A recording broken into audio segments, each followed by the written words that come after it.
ኢየሱስ ክርስቶስ ጎይታዩ እግዚአብሔር ይባረክ ስለዚህ መዓልት እዚ እግዚአብሔር ክብር ይሁን ነው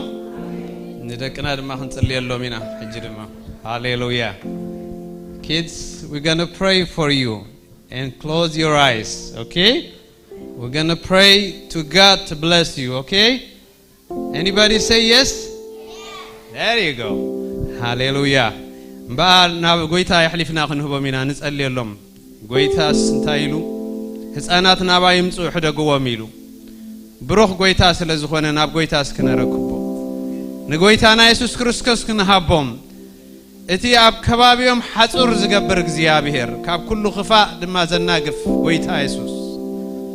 ናብኡ ንዝመጹ ድማ ዘይሐድግ ጎይታ ብጎይታ ኢየሱስ ክርስቶስ ናብኡ ምእታው ይኹነሎም ንበልስ እስኪ ንባረኩም ናብኡ ምእታው ይኹነሎም አታወደ አትጓለ ናብኡ ምእታው ይኹነልኪ አቡ ዕረፍቲ አሎ ሰላም አሎ ወሕስነት አሎ ምድሓን ህይወት አሎ ናብ ጎይታ ኢየሱስ ክርስቶስ ምእታው ይኹነልኩም ናብ ጎይታ ኢየሱስ ክርስቶስ ምእታው ይኹነልኩም ንበሎም እስኪ ንባርኩም ወደ መወዳእታኻ ኣብ ጎይታ ይኹን ጓለ መወዳእታኺ ኣብ ጎይታ ይኹን ኣብ ዕረፍቲ ይኹን ኣብቲ መገድን ሓቅን ህይወትን ይኹን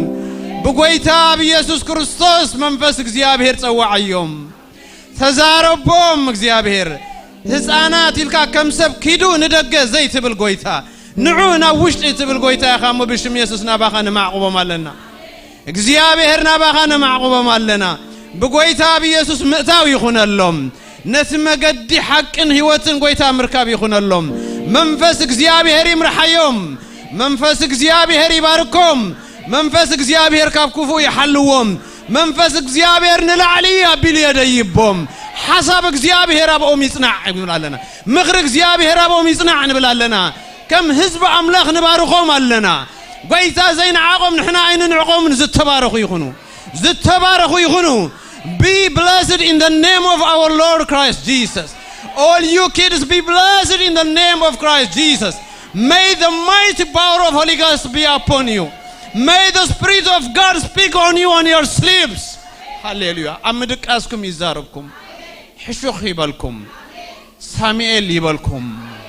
ديبورا يبالكم منفس እግዚአብሔር ስለሰማዕ خنا ተመስገን አፍታ ጽንዕቲ ኢድ ካነ ረክቦ ማለን بشم ኢየሱስ ክርስቶስ አሜን